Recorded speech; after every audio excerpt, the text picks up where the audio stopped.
तुम समझते हो कि रिलेशनशिप जो है ना तुम्हें समझने के लिए, पर दर हकीकत में रिलेशनशिप तुम्हें एक्सपोज करने के लिए। चौंक गए ना? अब सच सुन लो। हम सब जो है ना अपने बारे में एक झूठी कहानी पे बिलीव रखते हैं कि मैं बहुत स्ट्रांग हूँ, मैं इमोशनली इंटेलिजेंट हूँ, मैं बहुत मैच्योर हूँ। लेकिन ये सारा भरम तब टूटता है इंसान का जब उसके कोई करीब आता है, उससे प्यार करता है, रिलेशनशिप में आता है। और जब रिलेशनशिप स्टार्ट होता है तब तुम्हारा कैरेक्टर टेस्ट नहीं हो रहा होता, तुम्हारा वो इल्यूजन टेस्ट हो रहा होता है जिसमें तुम अब तक जी रहे थे।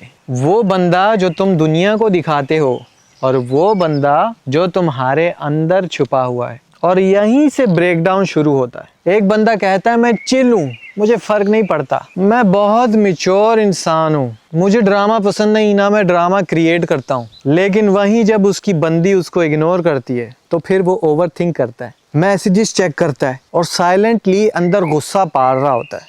पहले जो वो चिल पर्सनैलिटी थी अब वो ही इमोशनल डिपेंडेंसी बन चुकी है। तुम चिल नहीं हो, बस तुम ट्रिगर्ड नहीं होना चाहते। एक इंसान रिलेशनशिप में एंटर होता है ये सोच के कि ये इंसान मुझे कंप्लीट करेगा, लेकिन हर बात पे वो चेक करता है कि तुम मुझसे कितना प्यार करते हो या करती हो, क्या तुम हर दफ़ा मुझे ही चूज़ करती हो या करते हो। और जब वो वैलिडेशन नहीं मिलती तो वो इंसान कहता है तुम बदल गए हो, तुम पहले जैसे बिल्कुल नहीं रहे। और सच ये है कि तुम प्यार नहीं मांग रहे, तुम अपनी कमी का इलाज मांग रहे हो। हर इंसान के अंदर अभी भी वो वर्जन है जो पास में अटका हुआ है। वो बच्चा जो इग्नोर हुआ था, वो बच्चा जिसकी बात नहीं सुनी गई, वो बच्चा जो इमोशनली कभी सेफ नहीं था। और रिलेशनशिप उस बच्चे को जगा देती है। इसलिए तुम ओवर रिएक्ट करते हो, इसलिए तुम अटैच होके फिर दूर हो जाते हो, इसलिए तुम छोटी सी बात को भी जंग बना देते हो। तुम जो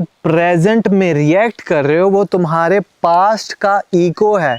याद रहे, रिलेशनशिप वो आईना है जो हम कभी खुद नहीं देखते। वो हमारा पार्टनर हमें आके दिखाता है, हमारी इनसिक्योरिटीज, हमारी जेलसी, हमारा वो वुंडेड बच्चा। और जब रिलेशनशिप तुम्हें ये सच दिखाता है तो तुम अपने पार्टनर को ही ब्लेम करना शुरू कर देते हो। तुम टॉक्सिक हो, तुम मुझे समझते ही नहीं हो, तुम बदल गए हो। लेकिन वो इंसान तुम्हें वही दिखाता है जो तुम कभी देखना नहीं चाहते। और इंसान जो है ना वो सच से नहीं, डिस्कम्फर्ट से भागता है। तुम किसी इंसान से नहीं बच रहे होते बल्कि अपनी रिफ्लेक्शन से बच रहे होते हो। वो जो तुम्हारा ओवर रिएक्शन है वो इसलिए है कि तुम अपने आप को पहचानना नहीं चाह रहे होते कि नहीं, मैं ये नहीं हूँ, मैं ऐसा बिल्कुल भी नहीं हूँ। रिलेशनशिप का मतलब सिर्फ रोमांस नहीं होता। रिलेशनशिप का पर्पस सेल्फ अवेयरनेस होता है। वो तुम्हें ये नहीं बताता कि तुम्हें क्या चाहिए, वो तुम्हें ये बताता है कि तुम अंदर से क्या हो। अगर तुम हर रिलेशनशिप में एक ही प्रॉब्लम फेस कर रहे हो तो प्रॉब्लम रिलेशनशिप में नहीं है, प्रॉब्लम तुम्हारे उस वर्जन में है जो तुम देखना नहीं चाहते। और रिलेशनशिप की खूबसूरती ही ये है कि वो तुम्हें तोड़ता नहीं है, वो तुम्हें खुद से मिलाता है। रिलेशनशिप सिर्फ एक आईना है। अगर आपको आईने में अपनी शक्ल पसंद नहीं आ रही तो प्रॉब्लम आपके पार्टनर में नहीं है, प्रॉब्लम आप में है। तो बार बार आईना बदलने या साफ करने से बेहतर है अपने आप को बदला जाए, अपनी उस सेल्फ पे काम किया जाए जो हमें कभी नज़र ही नहीं आई।